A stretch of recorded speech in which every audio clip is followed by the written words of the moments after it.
नमस्कार, आप देख रहे हैं उत्तराखंड का महासंग्राम। मैं हूं आपके साथ संदीप तिवारी। उत्तराखंड में धामी सरकार वित्त वर्ष 2023-24 के लिए 77,407.08 करोड़ रुपए का बजट पेश कर चुकी है। बजट पिछले बजट के मुकाबले 18.05% अधिक है। बजट में शिक्षा के लिए 10,459 करोड़ रुपए, जोशीमठ भूधसाव राहत कार्यों के लिए 1,000 करोड़ रुपए और 300 मेगावाट लखवाड़ परियोजना के लिए 500 करोड़ रुपए का प्रावधान किया गया है। उत्तराखंड में धामी सरकार वित्त वर्ष 2023-24 के लिए 77,407.08 करोड़ रुपए का बजट पेश कर चुकी है, जो पिछले बजट के मुकाबले 18.05% अधिक है।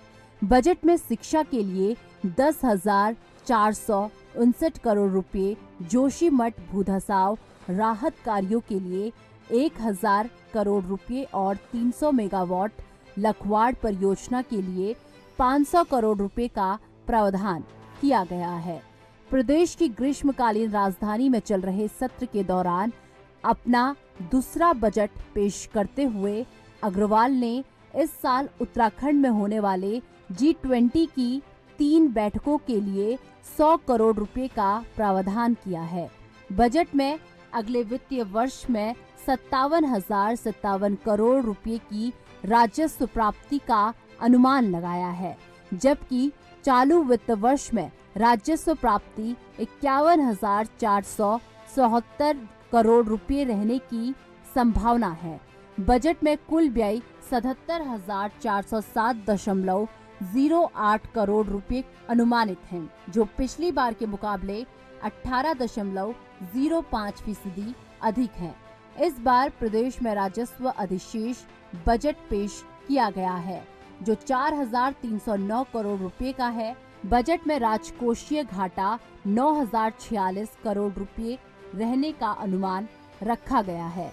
बजट कर के अलावा अन्य स्रोतों में राजस्व 25,654 करोड़ रुपए अनुमानित है, जबकि 13,133 करोड़ रुपए की पूंजीगत व्यय का प्रावधान किया गया है।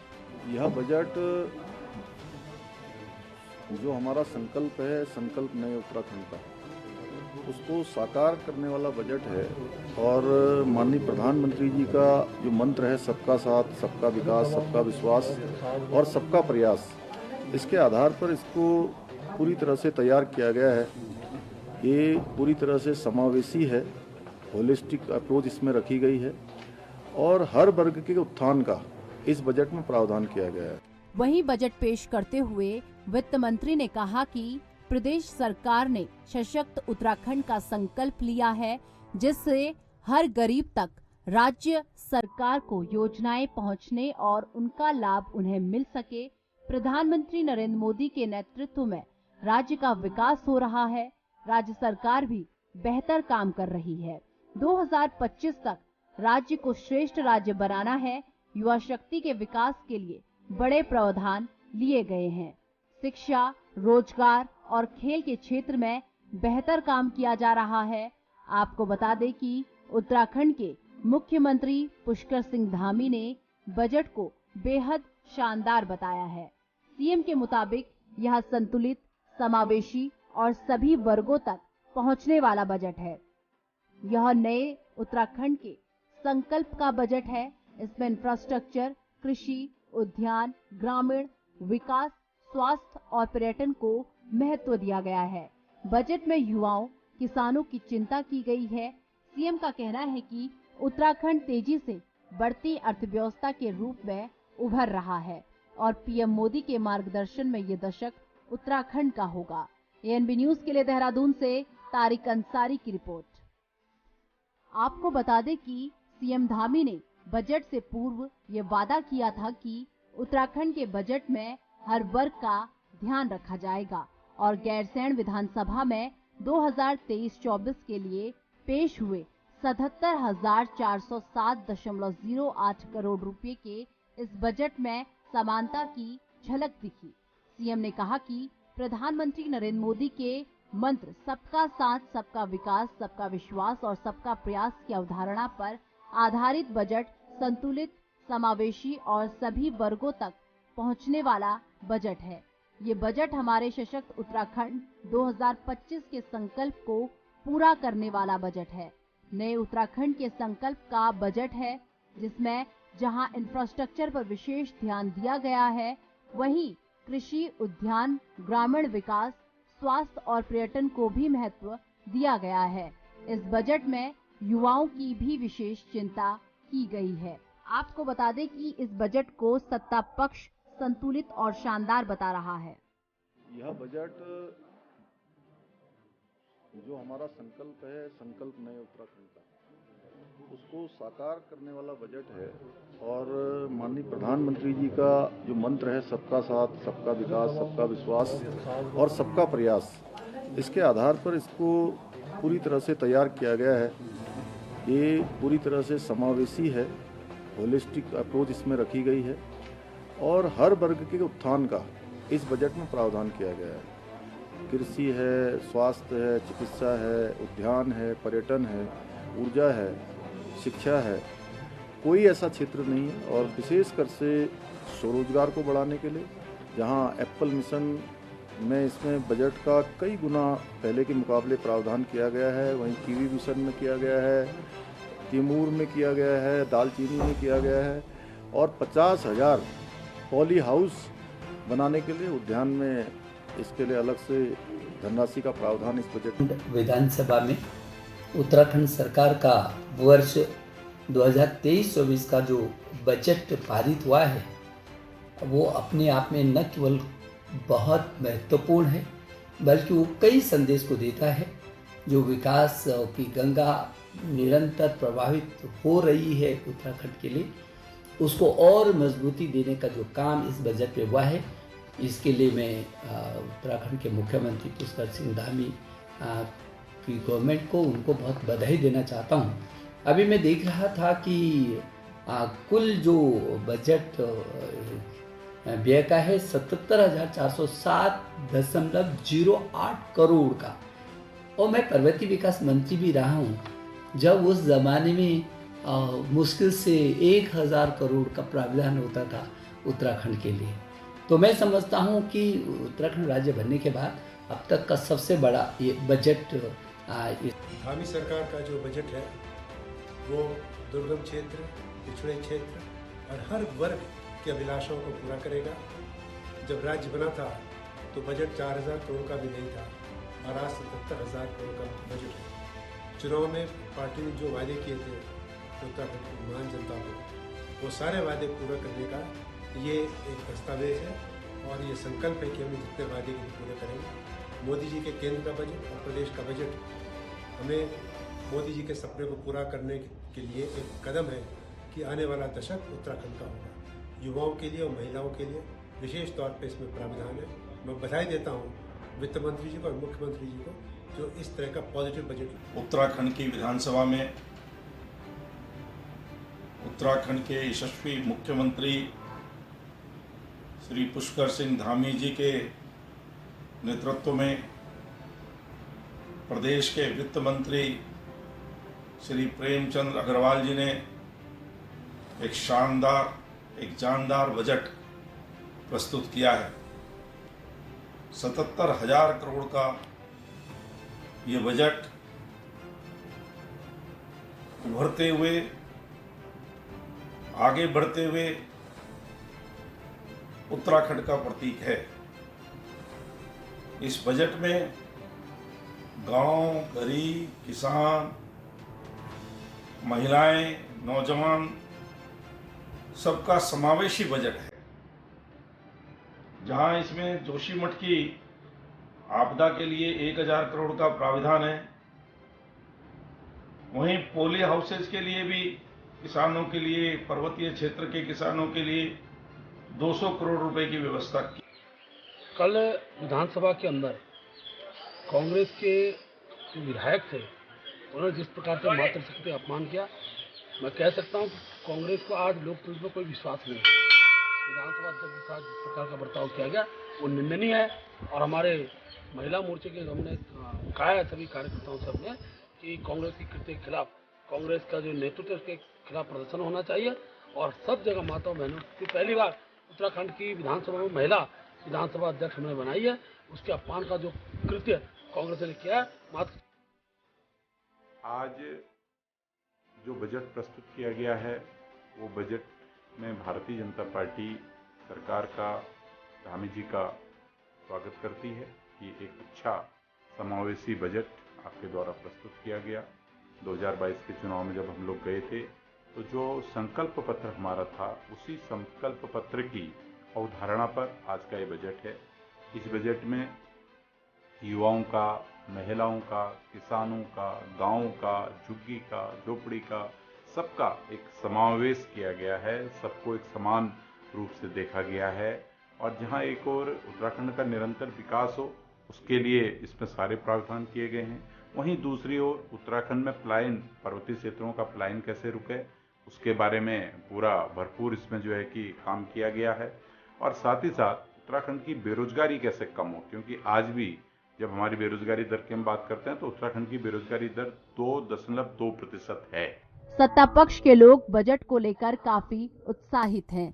सत्ता पक्ष बजट की शान में कशीदे पढ़ रहे हैं और बजट को उत्तराखंड के हित में बता रहे हैं। सत्ता पक्ष के लोगों का कहना है कि बजट सभी वर्गों के लोगों को ध्यान में रखकर बनाया गया है और बजट का केंद्रीय बिंदु उत्तराखंड का विकास है। इस दशक में उत्तराखंड का दशक बनने का ध्येय में रखते हुए बजट का निर्माण किया गया है। सत्ता पक्ष के मुताबिक धामी सरकार का बजट वाकई काबिले तारीफ है, लेकिन विपक्ष के गले बजट के आंकड़े नहीं उतर रहे हैं। विपक्ष बजट को उधार का बजट बता रहा है, जिसमें शिक्षा, स्वास्थ्य, आधारभूत संरचना, निर्माण, रोजगार सृजन आदि के लिए कुछ भी नहीं है। विपक्ष के मुताबिक बजट बेकार है। केवल आंखों में धूल झोंकने का बजट है। जनता को लगातार बेवकूफ बनाने का काम, नए सपने दिखाकर बेवकूफ बनाया जा रहा है। हमारे जो मुख्य काम है चारधाम यात्रा, जिससे रोजगार भी है, प्रदेश का प्रचार प्रसार भी है, उस योजना के लिए केवल 10, उसकी सुविधाओं को बढ़ाने के लिए केवल 10 करोड़ का बजट इस बजट में है, जो बहुत ही कम है। हॉर्टिकल्चर में बजट बढ़ा रखा गया है, लेकिन जो किसान हैं, काश्तकार हैं, उनको ट्रेनिंग का कोई उसमें प्रावधान नहीं है। उसके अलावा पर्यटन विभाग को 302 करोड़ का बजट दिया गया है, जो बहुत ही कम है इस राज्य के सापेक्ष। और उसमें जो सुख सुविधाओं को बढ़ाने का, मूलभूत सुविधाओं को बढ़ाने का बजट है, वो केवल 60 करोड़ का है, जो नाकाफी है।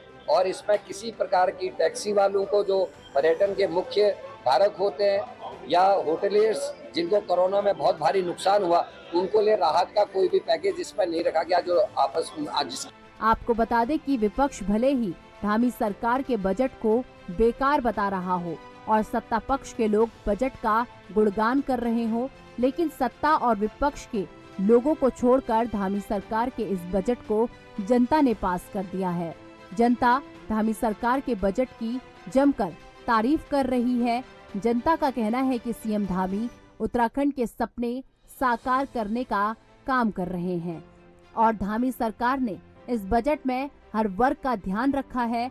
विपक्ष बजट को भले ही धोखे वाला बजट बता रहा हो, लेकिन जनता ये उम्मीद जता रही है कि ये बजट उत्तराखंड को नए आयाम तक पहुंचाएगा। एएनबी न्यूज के लिए देहरादून से तारिक अंसारी की रिपोर्ट। तो साथ ही आपको बता दें कि विपक्ष भले ही धामी सरकार के बजट को बेकार और आंखों में धूल झोंकने वाला बता रहा है, लेकिन धामी सरकार के इस बजट को जनता ने पास कर दिया है। और ये बात हम नहीं कह रहे हैं, बल्कि खुद जनता कह रही है। जनता धामी सरकार के बजट की जमकर तारीफ कर रही है। जनता का कहना है कि सीएम धामी उत्तराखंड के सपने साकार करने का काम कर रहे हैं और धामी सरकार ने इस बजट में हर वर्ग का ध्यान रखा है। आइए सुनते हैं जनता का क्या कुछ कहना है धामी सरकार के इस बजट को लेकर। आयुष्मान जी, आज जो है उत्तराखंड सरकार ने बजट जारी किया है, तो आप किस तरह से देखते हैं? आप युवा भी बजट काफ़ी अच्छा निकला है इस बार का, और स्वास्थ्य के लिए और बेरोजगार लोगों के लिए ये बजट काफ़ी अच्छा है।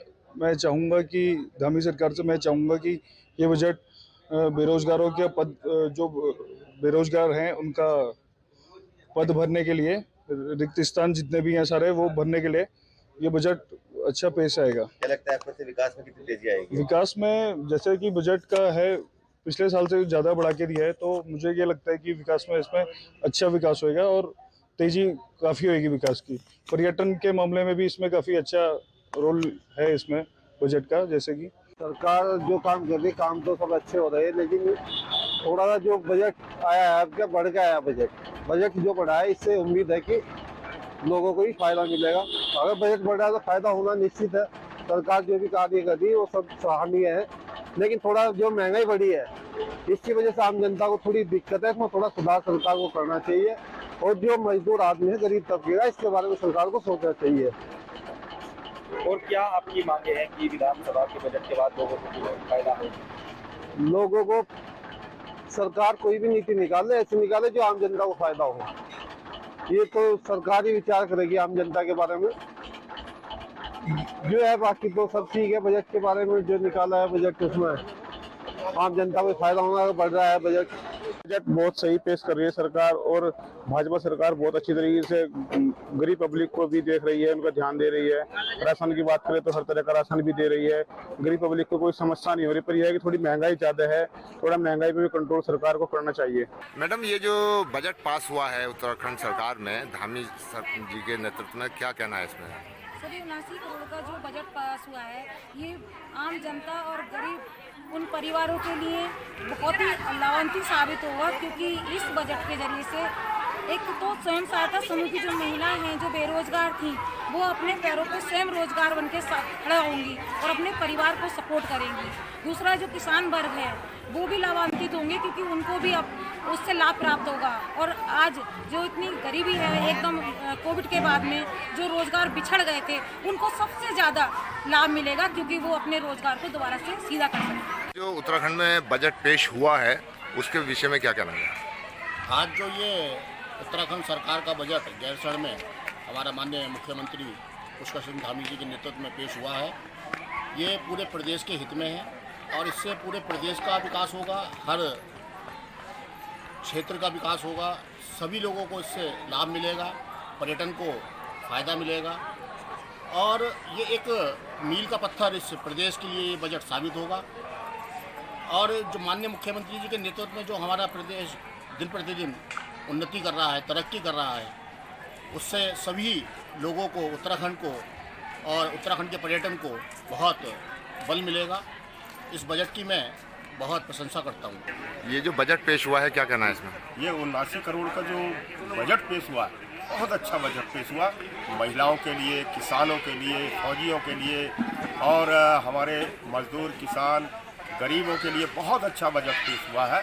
और मैं चाहता हूं कि देश की, हमारे प्रदेश की जनता इस बजट से प्रसन्न रहेगी और आगे भी जो भी चल रहा है बहुत अच्छा चलेगा, आगे अच्छे से अच्छा चलेगा। प्रदेश में अच्छी सरकार है और केंद्र में भी अच्छी सरकार है। हर योजनाएं जो हमारे प्रदेश में गरीबों के लिए है, चाहे नंदा गौरी हो चाहे कुछ हो, वो सब मिल रहा है, बहुत अच्छा। और बजट के साथ आज महिलाएं भी बहुत प्रसन्न हैं और उनके साथ साथ किसान बहुत प्रसन्न हैं। सर, जिस तरीके से आज ये बजट पेश हुआ है तो क्या कहना है इसमें आप? आज जो ऐतिहासिक बजट हमारे उत्तराखंड की विधानसभा में माननीय वित्त मंत्री द्वारा पेश किया गया है, मैं पूरे विश्वास से कहता हूँ कि वो सभी वर्गों के हित में, जो चाहे वो मजदूर हो, छात्र हो, किसान हो, व्यापारी हो, सबके हित में बजट बनाया गया है। और हमारे केंद्रीय नेतृत्व की आशाओं के अनुरूप जो 25वें वर्ष में उत्तराखंड को एक नंबर का राज्य बनाने का उनका संकल्प है, उसको पूरा करने में ये बजट जो है एक मील का पत्थर साबित होगा। मैम, आज धामी सरकार ने जो है बजट पेश किया है, आप भी उत्तराखंड का एक अभिन्न हिस्सा है, किस तरह से देखते हैं? हम ये देख रहे हैं, मोदी जी ने हमारे लिए बहुत अच्छा किया, उससे भी ज़्यादा अच्छा हमारे लिए धामी जी ने किया है। आज हमने बजट देखा है, हमारा बजट काफ़ी आगे बढ़ रहा है, हमें बहुत अच्छा लग रहा है। ऐसे ही सरकार होनी चाहिए हमारी। शिक्षा, स्वास्थ्य में कैसे देखते हैं? रोजगार के साथ? रोजगार के साथ हमें बहुत अच्छा लगा है। सर, बजट बहुत बढ़िया पेश करा है। 77,000 करोड़ का बजट पेश किया है, जिससे कि स्वास्थ्य सेवा अच्छी होगी, शिक्षा अच्छी होगी। जो निचले कास्ट में बच्चे आते हैं उनको एडमिशन मिले, उनका भविष्य आगे बढ़े और जो हॉस्पिटल की स्वास्थ्य सेवा है वो अच्छी हो। जैसे कि टेस्ट होते हैं, लोग प्राइवेट में कराते हैं, तो वो सारी सुविधा सरकारी हॉस्पिटल में हो। और जैसे कि हमारे जो सरकार ने नकल के लिए भी कानून बनाया है, सब कानून से कैसे देखते हैं? ये कानून तो अच्छा बनाया हुआ और जिससे कि ये जो हमारे जो बहुत बेरोजगार युवा है, पढ़े लिखे हैं, उनको नौकरी मिले। अगर उनको सरकारी नौकरी नहीं मिले तो उन्हें कुछ कॉन्ट्रैक्ट में रखे जाए, किसी कंपनी के थ्रू रखे जाए, जिससे कि उनका घर का पालन पोषण हो।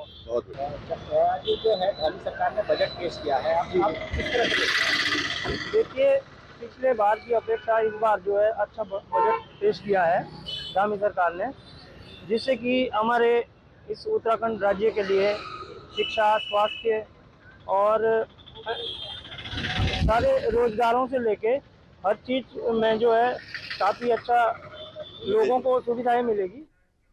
उत्तराखंड के महासंग्राम में विस्तार से चर्चा करेंगे, उससे पहले एक ब्रेक के लिए रुकते हैं, जल्द हाजिर होते हैं।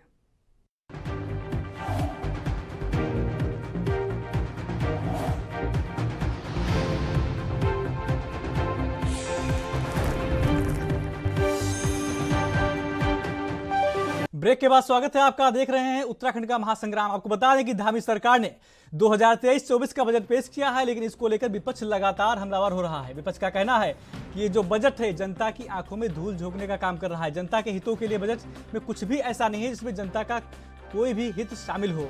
दूसरी तरफ आपको बता दें कि जो सत्ता पक्ष है वो बजट से काफी वाहवाही बटोर रहा है। हालांकि कुछ जनता की भी मैंने बाइट सुनाई थी आपको, उसमें जनता का भी कहना था कि जो बजट है या जो धामी सरकार का बजट है 2023-24 का, यह जरूर उत्तराखंड में विकास के लिए फलदायी होगा। तो आपको बता दें कि लेकिन दूसरी तरफ विपक्ष लगातार सरकार पर हमलावर हो रहा है।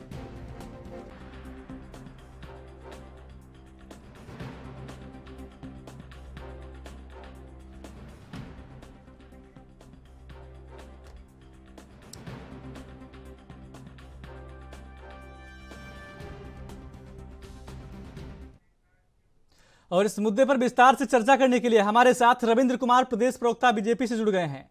साथ ही शीशपाल बिष्ट जी, प्रदेश प्रवक्ता कांग्रेस से जुड़ गए हैं। साथ ही हरीश मैखुरी जी, वरिष्ठ पत्रकार, उत्तराखंड से जुड़ गए हैं। आप तीनों ही मेहमानों का एनबी न्यूज पर स्वागत है। सबसे पहले शीशपाल बिष्ट जी, आप ही के पास आएंगे।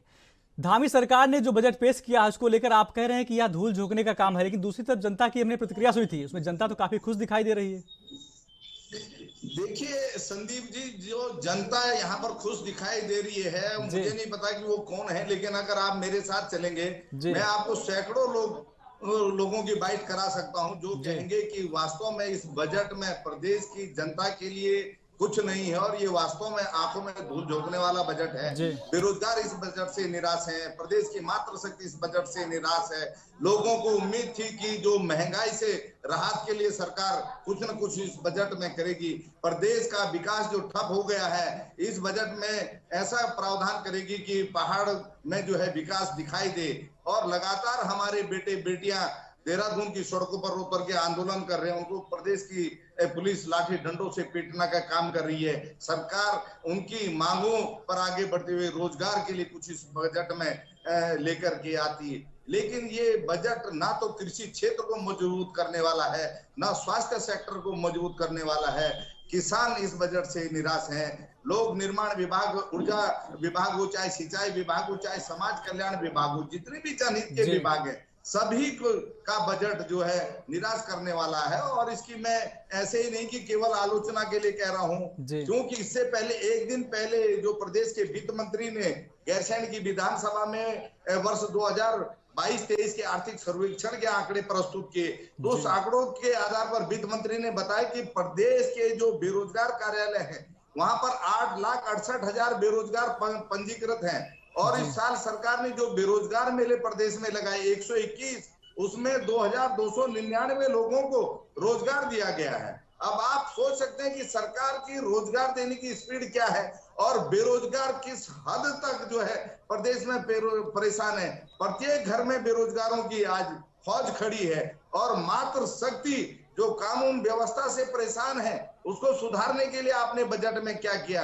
जो मुख्यमंत्री पलायन को रोकने की बात करते हैं, पलायन के लिए एक दिन पहले ही जो पलायन आयोग के आंकड़े आए हैं वो कह रहे हैं कि प्रत्येक दिन 230 लोग, एक महीने में 6,900 यानी 7,000 लोग प्रदेश से पलायन कर रहे हैं। उसको आप कैसे रोकेंगे प्रदेश में? ये बजट उसके लिए कुछ नहीं कहता है।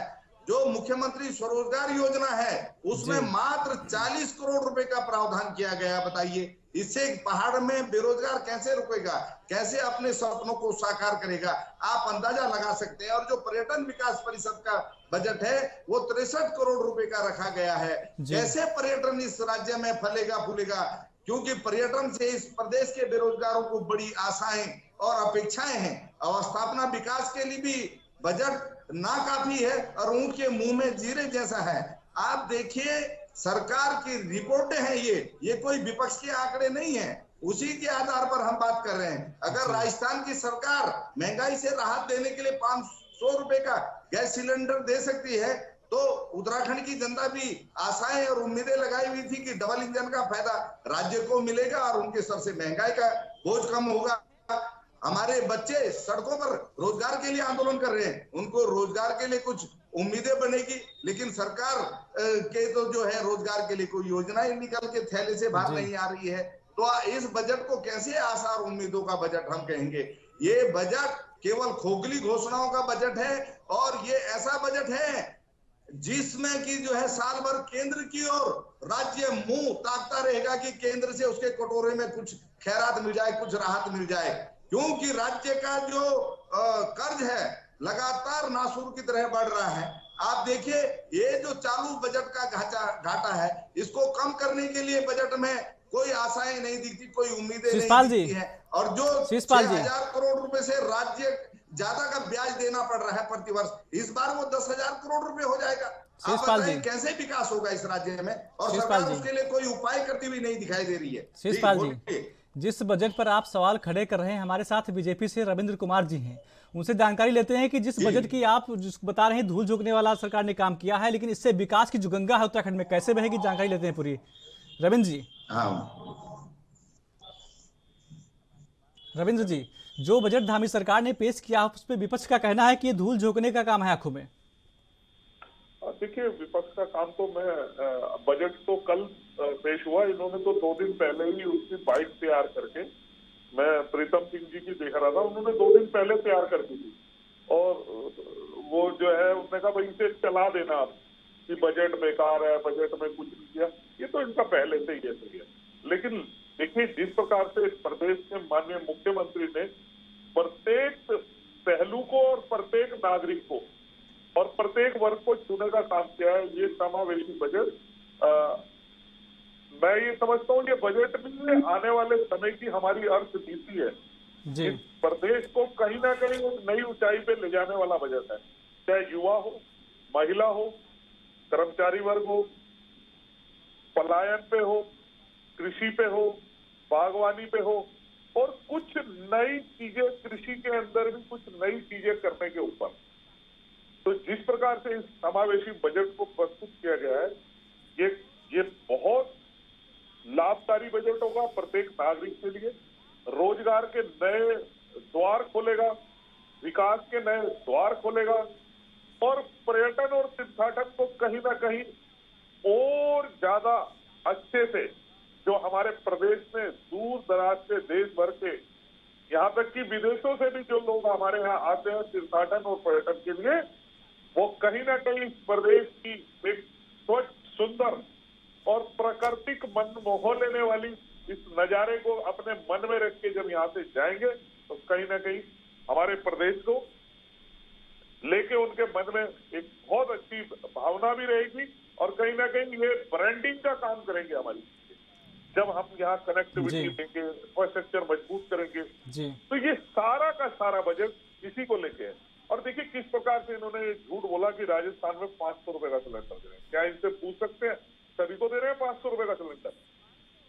माननीय धामी जी ने किया हुआ वादा यहाँ पे गरीबों के लिए 4 सिलेंडर फ्री का अपना पूरा कर चुके हैं। तो ये कहना कहीं ना कहीं क्योंकि हम सिलेंडर वहां मुफ्त दे रहे हैं। आपको पता है राजस्थान में, मैं शिषपाल जी मुझे दिख नहीं रहे अपने फ्रेम में, शिषपाल जी राजस्थान में पेट्रोल की क्या दाम है?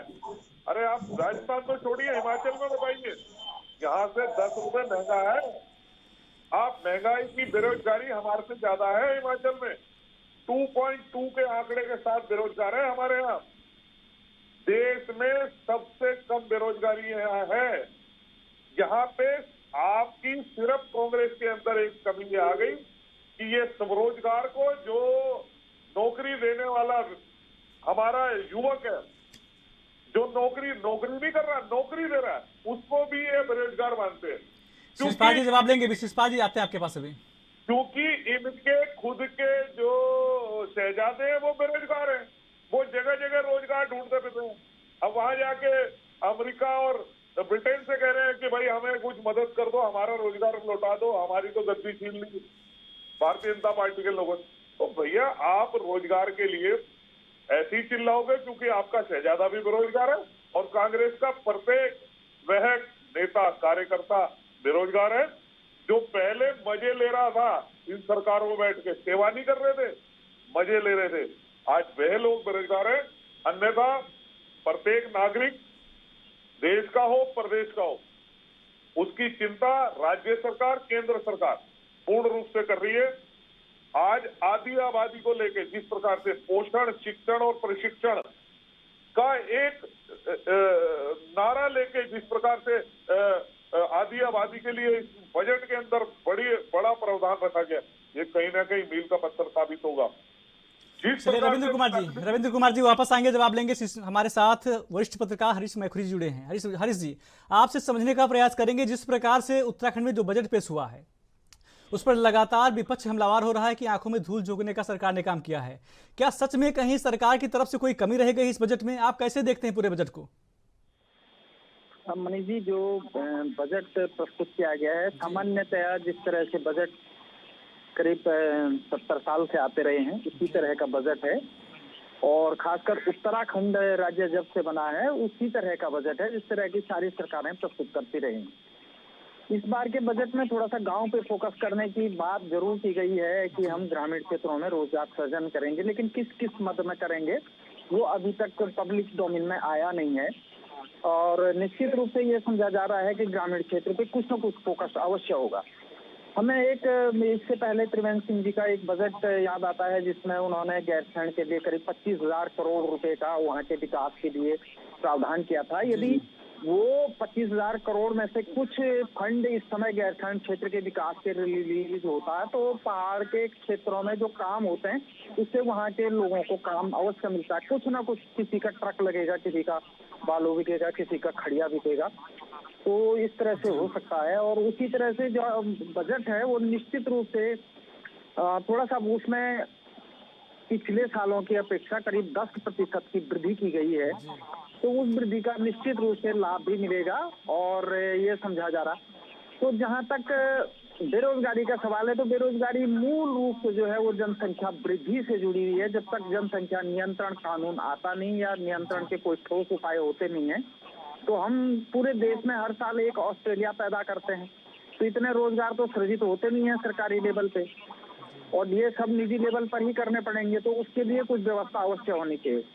उत्तराखंड में पलायन रोकने के लिए जो ग्रामीण खेती है और फलोद्यान है उसको बढ़ावा देना चाहिए। और ग्रामीण खेती तब तक नहीं पनप सकती है जब तक कि यहाँ पे जो हमारे जंगली पशु हैं वो हमारी फसलों को नुकसान करते रहते हैं। यहाँ पे लंगूर हैं, बंदर हैं, भालू है, सुअर है, वो किसानों की फसल को नुकसान कर देते हैं। और एक जो हमारे यहाँ कौड़ी होती थी पहाड़ में, कौड़ी और झंगोरा जो फेमस हमारा उत्पाद था, उसके लिए तोते जो हैं वो बड़े नुकसान पहुंचाते हैं। तो इस तरह का कुछ हम उनके लिए उपाय कर पाए कि किसान की फसल सुरक्षित रहे, तो उसका प्रावधान भी बजट में भी और नीति में भी होना चाहिए। और दूसरा, हमारा जो अभी तक बजट रहे हैं इससे पहले के, वो सारे शहरी विकास पर केंद्रित रहे हैं। हमारे बजट अगर ग्रामीण विकास पर केंद्रित होंगे तो लोग वापस गाँव जाना शुरू करेंगे। पहाड़ों में सड़क नहीं है, करीब 43-44% गाँव आज भी 3 से लेकर 30 किलोमीटर दूर है। तो सरकार को अपनी योजना में पहले, मतलब जो भी सरकार हो, उसको पूरे पहाड़ के हर गांव और हर हैमलेट को मोटर सड़क से जोड़ना होगा। इससे क्या होगा, जो लोग नीचे मैदानी क्षेत्र में पलायन कर गए वो शादी विवाह गर्मियों में कुछ दिन तो अपने गांव जाएंगे, कुछ दिन तो वहाँ के लोगों को रोजगार सृजन होगा। तो निश्चित रूप से ग्रामीण क्षेत्रों में सड़कों पर फोकस सरकार को करना चाहिए। शिषपाल जी, जी अभी आपने रविंद्र कुमार जी को सुना होगा, उन्होंने कहा था कि विपक्ष का काम होता है ऐसे ही झूठी बातें बताना, जनता को गुमराह करना, इस तरीके की बात कही थी उन्होंने। जिस बजट को आप जनता के लिए बेकार बता रहे हैं उसकी तो जम के तारीफ कर रहे थे रविंद्र जी। देखिए ऐसा है कि संदीप जी, जब सत्ता पे जवाब नहीं होता तो सत्ता के प्रवक्ता फिर जो है विपक्ष को घेरने का काम करता है। ऐसा ही रविंद्र जी ने भी किया। मैं तो इन्हीं के बजट से आंकड़े उठा करके आपको जवाब दे रहा हूं। आप देखिए कि उत्तराखंड में अवस्थापना विकास के लिए 1300 करोड़ रुपए का बजट रखा गया है। और आप बताइए देहरादून स्मार्ट सिटी में अब तक जो खर्च हुआ है वो 1650 करोड़ रुपए खर्च हुआ है। और आप देख रहे हैं कि वो 1650 करोड़ रुपया किस नाली में बह गया वो कहीं दिखाई नहीं दे रहा है। तो ये 1300 करोड़ रुपया पूरे प्रदेश के लिए क्या काम करेगा, आप इसका अंदाजा लगा सकते हो। और मैं दूसरा आपको बताता रहा हूँ, जो पिछली बार 22-23 का बजट था इसी भाजपा सरकार का, वो था 9047 करोड़ रुपए का, किसका, निर्माण कार्यों के लिए। और इस बार उसमें भारी मात्रा में कटौती इन्होंने की और वो इस बार 6379 करोड़ रुपए का है। आप बताइए, तो इसमें आप प्रदेश में जो विनिर्माण के क्षेत्र में इसको आगे ले जाना चाहते हैं, पीछे हटाना चाहते हैं। पिछली बार 16% का बजट इसमें था, इस बार 10.55% का बजट है। तो सरकार की मंशा यहीं पर झलकती है, जो अभी आदरणीय मैकुरी जी कह रहे थे कि जो है काम होंगे, ग्रामीण क्षेत्रों में होंगे, लोगों को रोजगार मिलेगा। तो कहां से मिलेगा जब सरकार बजट में कटौती करेगी। और मैं ऐसे ही नहीं कह रहा हूं, एक हमारी गांव की बेटियों के लिए, पहाड़ की बेटियों के लिए एक बहुत अच्छी योजना थी सरकार की, नंदा गौरा कन्या धन योजना। वो पिछली बार 500 करोड़ रुपए का बजट उसमें था, इस बार 282 करोड़ रुपए उसमें दिया गया है। तो कहां से पढ़ेंगी बेटियां, कहां से बढ़ेंगी बेटियां, जब आप बेटियों के जो हित की योजना है उसी में कटौती करेंगे। और उस योजना में अब इन्होंने नियम ऐसे कड़े कर दिए हैं कि गांव की बेटियों से जो है कितनी जमीन उनके नाम पे है ये मांगा जा रहा है, पैन कार्ड मांगा जा रहा है, इनकम टैक्स का सर्टिफिकेट मांगा जा रहा है। अरे शहर के लोगों के पास ही पैन कार्ड नहीं है, बेटियों के पास वो इनकम टैक्स नहीं भरती, गांव की बेटियां कहां से भरेंगी। सीधा मंशा है सरकार की कि 80% बेटियां उसमें अब अप्लाई ही नहीं कर रही हैं कि इस योजना का लाभ बेटियों को ना मिले, इसलिए उसके प्रावधान खड़े किए जा रहे हैं और बजट में कटौती की जा रही है। सरकार इसे कह रही है कि जो है बहुत ही गजब का बजट है। भाई वो गजब का बजट है तो आप समझाओगे भी ना कि कैसे विकास होगा इस बजट से, कैसे जो है प्रदेश की कृषि सेक्टर में आगे बढ़ेंगे, कैसे हॉर्टिकल्चर के क्षेत्र में आगे बढ़ेंगे। एप्पल योजना है उसमें 35 करोड़ रुपए का प्रावधान है और राज्य में बेरोजगार हैं सरकार के आंकड़े के अनुसार 8,68,000। आप कर लो दुनिया मुट्ठी में, कैसे आप राज्य में स्वरोजगार बढ़ाएंगे। और जो यहीं पर स्किल इंडिया के लिए स्टार्टअप की आप बड़ी बड़ी बात करते हो, प्रमोशन ऑफ इन्वेस्टमेंट, स्टार्टअप और एंटरप्रेन्योरशिप योजना में 30 करोड़ रुपए का बजट है। कर लीजिए दुनिया मुट्ठी में, बताइए कैसे होगा। तो सरकार का जब रोड मैप नहीं होगा, सरकार का जब होमवर्क नहीं होगा, सरकार की मंशा नहीं होगी, तो सरकार अपनी पीठ थपथपाने का काम करेगी, विपक्ष को कोसने का काम करेगी, अपने बजट को अच्छा बताएगी। लेकिन भाई वो अच्छा किस आधार पर है? आपने ग्रामीण क्षेत्र के विकास के लिए कौन सा उसमें प्रावधान कर दिया? क्योंकि अभी बजट से पहले एक रिपोर्ट आई थी प्रदेश सरकार की और कहा था कि शिक्षा क्षेत्र का जो बजट है 85% बजट वेतन भत्तों में, चाय पानी के खर्चे में खर्च हो रहा है। 15% में कैसे सुधरेगी प्रदेश की शिक्षा की व्यवस्था? आप बताइए। इस बार तो और छोड़िए, स्वास्थ्य सेक्टर में जो मेडिकल कॉलेजों के लिए है वो भी बजट जो है घटाया गया है। आप बताइए कैसे करके जो है प्रदेश में चिकित्सा सुविधाएं सुधरेगी। पर्यटन के सेक्टर में कैसे सरकार जो है नए आयाम स्थापित करेगी। तो कोई तो ऐसा सेक्टर हो जिसमें सरकार ने चमत्कारी ढंग से बजट में ऐसे प्रावधान किया हो कि लोगों को लगे कि सरकार का जो मिशन 2025 है, जिसमें कि देश का अग्रणी राज्य बनाने का लक्ष्य रखा गया है, इस बजट से आप 2055 तक देश का अग्रणी राज्य नहीं बना सकते, तो 2025 की बात करते हो और आप कहते हो कि विपक्ष आलोचना कर रहा है। विपक्ष डबल इंजन से उम्मीदें लगाए हुए था और देश की जनता को लगता था कि जो वादा देश के प्रधानमंत्री ने प्रदेश की जनता से किया था कि डबल इंजन का लाभ मिलेगा, भैया उस डबल इंजन को धरती पे उतारिए, या आसमान में ही उड़ता रहेगा। यह प्रदेश की जनता को, हमारी बेटियों को, हमारे बेटों को, या प्रदेश के दूर दराज को उसका लाभ भी मिलेगा? कभी नहीं मिलेगा। गैरसैंण के लिए आप बताइए, अभी मैथुर जी कह रहे थे, क्या है इस बजट में? आप बताइए कि राजधानी के प्रति कितने दृढ़ संकल्पित हैं कि गैरसैंण अस्थायी राजधानी बनेगी। प्रदेश की सरकार 6 महीने तो कम से कम गैरसैंण से चलेगी। जब आप बजट में उसके लिए प्रावधान ही नहीं करेंगे तो कैसे गैरसैंण का विकास होगा, कैसे दूर दराज का विकास होगा? केवल जवाब लेते हैं शिषपाल जी। सरकार अपनी पीठ थपथपाती रहेगी और विपक्ष को कोसती रहेगी, इससे नहीं होगा प्रदेश का विकास। शिषपाल जी, रविंद्र कुमार जी से जवाब लेते हैं। रविंद्र कुमार जी, एक तो गैरसैंण का मुद्दा, दूसरी तरफ पलायन, तीसरी तरफ शिक्षा को लेकर विपक्ष लगातार हमलावर हो रहा है। आपने बजट को जो बजट में जो भी प्रावधान किए उसमें गैरसैंण राजधानी कैसे चलेगी, उसमें तो बजट में कोई प्रावधान नहीं किया आपने। शिक्षा को लेकर कहा कि जो लड़कियों की जो शिक्षा को लेकर जो बात कही उन्होंने कहा कि जब कोई भी फॉर्म भरती लड़कियां उसमें पैन कार्ड अनिवार्य कर दिया है उसमें। अब गांव में तो पैन कार्ड होता नहीं, बता रहे हैं। उनका कहना है कि जो शहर के लोग होते हैं वो भी पैन कार्ड, उनके पास भी कुछ लोगों के पास पैन कार्ड नहीं होता है। फिर गांव की जो बेटियां उनके पास पैन कार्ड कैसे आएगा? तो जो आपने प्रावधान किए हैं, जो डॉक्यूमेंटेशन है आपका, वो कुछ ज्यादा टफ नहीं है आपका? रविंद्र कुमार जी, चलिए रविंद्र कुमार जी से संपर्क टूट गया है। वरिष्ठ पत्रकार जी के पास जाएंगे। हरीश मैखुरी जी, आपको आवाज आ रही है? हरीश मैखुरी जी, क्या आप मुझे सुन पा रहे हैं? हरीश मैखुरी जी, क्या आप मुझे सुन पा रहे हैं? शिषपाल जी, अभी संपर्क टूट गया है रविंद्र जी का, जल्दी संपर्क करेंगे, फिर उनसे जवाब लेंगे। आपने अभी बताया था कि जो गैरसैंण राजधानी का जो मुद्दा उठाया था आपने, लेकिन दूसरी तरफ जो पुष्कर सिंह धामी सरकार है वो कह रहे हैं कि हम लगातार जो विकास की गंगा, जिस विकास की गंगा की आप बात कर रहे हैं कि विकास की गंगा कैसे बहेगी, लेकिन उनका साफ तौर पर कहना है कि हम उत्तराखंड की जो जनता है उसके लिए हितों में ही काम कर रहे हैं, सारे जो काम है उनके हितों में कर रहे हैं, और कोई ऐसा काम नहीं है जो जनता के हितों में ना हो।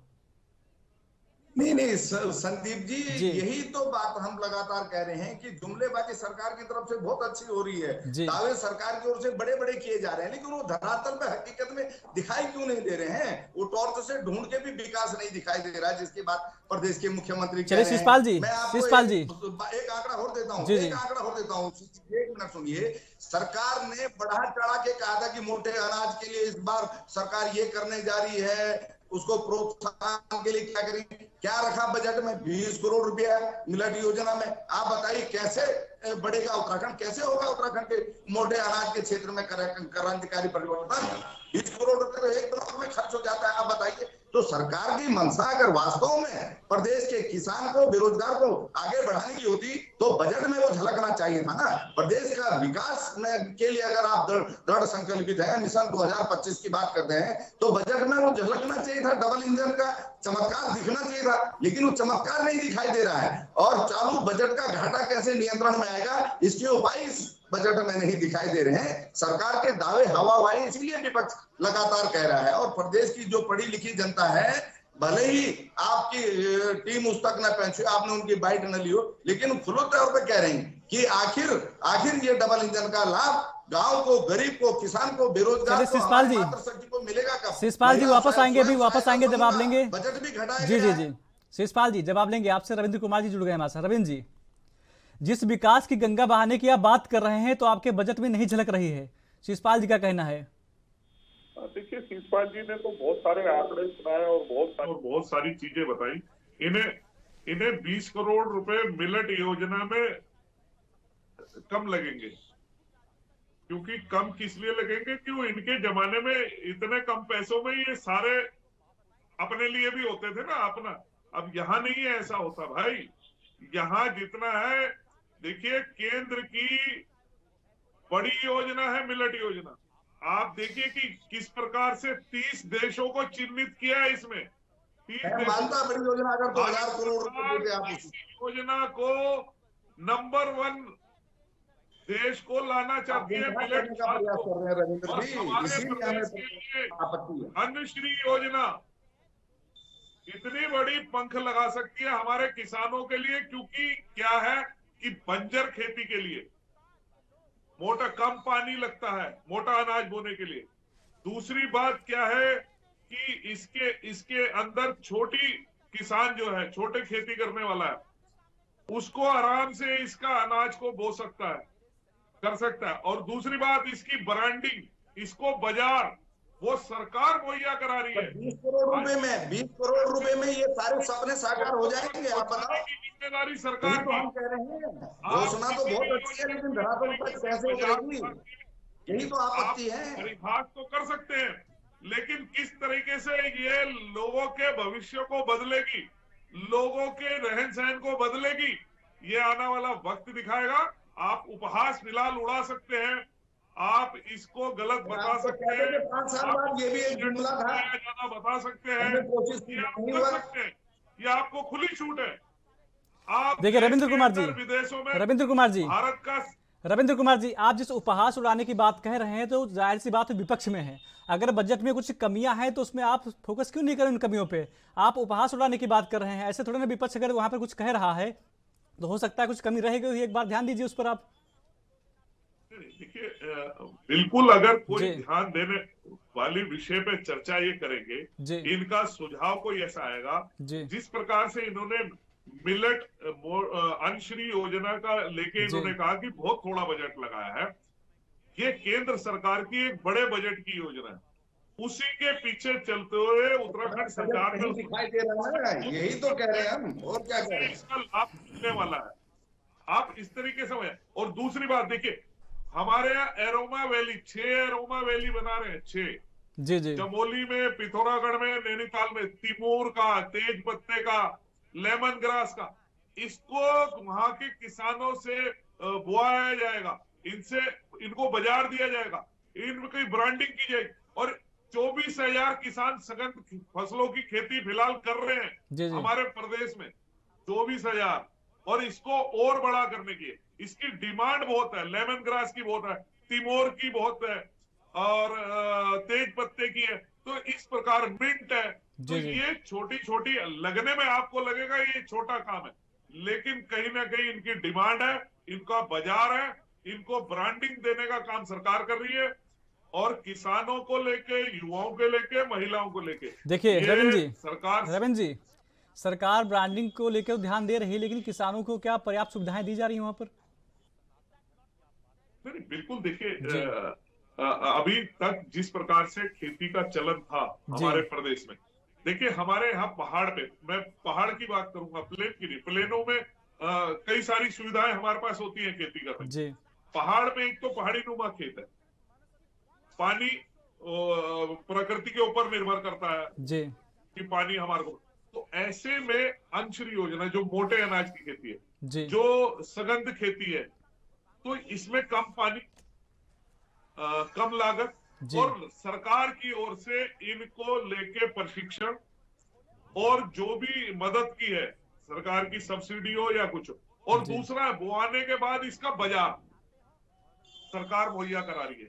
सरकार इसकी ब्रांडिंग कर रही है, देश भर में लोगों को बता रही है इसके फायदे, इसे खाने से इसकी डिमांड बढ़ा रही है, तो इसका फायदा किसे होगा? अल्टीमेटली हमारे किसानों को होगा ना, दूर दराज छोटी खेती करने वाले। तो ये कम विषय नहीं है ऐसी लोगों के हमारे छोटे किसानों का जीवन स्तर बढ़ाने के लिए, ऐसी महिलाओं के लिए, महिलाएं दूर दराज क्षेत्रों में, हमारे प्रदेश की कई महिलाएं बहुत अच्छा जो है प्रोडक्ट बनाती है घर में बैठे हुए, जैसे उत्तरकाशी की तरफ चले जाओ, एक अंग वस्त्र डालती है, एक ऐसा गमछा टाइप का, बहुत सुंदर बनाती है महिलाएं, लेकिन उसका है कि वो वहीं तक रह जाता था, उत्तरकाशी के आसपास के गांव। चलिए रविंद्र कुमार जी, आपको रोकना चाहेंगे, वक्त की कमी, रविंद्र कुमार जी आपको रोकना चाहेंगे। आखिरी सवाल है शिषपाल जी से। शिषपाल जी, जिस प्रकार से किसानों को खेती के प्रति जागरूक करने के लिए बता रहे हैं, रविंद्र कुमार जी का कहना है कि मोटे अनाज को बढ़ावा दिया जा रहा था कि जो कम बरसात में भी अनाज उग सके, क्या धरातल पर वहां जो भी रविंद्र जी बता रहे हैं क्या स्थिति वैसी ही है या कुछ अलग है स्थिति वहां पर? नहीं संदीप जी, मैं यही तो कह रहा हूं कि कथा तो बहुत अच्छी है, घोषणा बहुत अच्छी है, सपना अच्छा दिखाई जा रहा है, लेकिन बजट में उसके लिए प्रावधान गायब है ना, बजट में व्यवस्था नहीं है। 20 करोड़ रुपए की बजट में व्यवस्था है। आप बताइए 20 करोड़ रुपए में कैसे जो है ये जो उम्मीदें ये बना रहे हैं वो पूरी होंगी, ये सपने कैसे पूरे होंगे?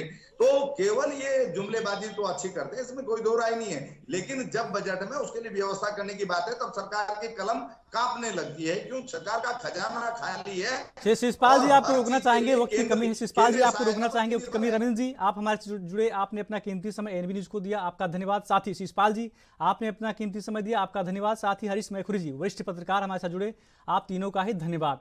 तो आपको बता दें कि उत्तराखंड के मुख्यमंत्री पुष्कर सिंह धामी ने 2023-24 का बजट पेश कर दिया है। इसको लेकर जनता भी काफी खुश दिखाई दे रही, लेकिन वहीं दूसरी तरफ विपक्ष कुछ भी खुश दिखाई नहीं दे रहा है। विपक्ष का कहना है कि यह सरासर आंखों में धूल झोंकने का काम सरकार की तरफ से किया जा रहा है। फिलहाल उत्तराखंड के महासंग्राम में मेरे साथ इतना ही। बाकी देश प्रदेश की तमाम खबरों के लिए देखते रहिए ANB न्यूज। नमस्कार।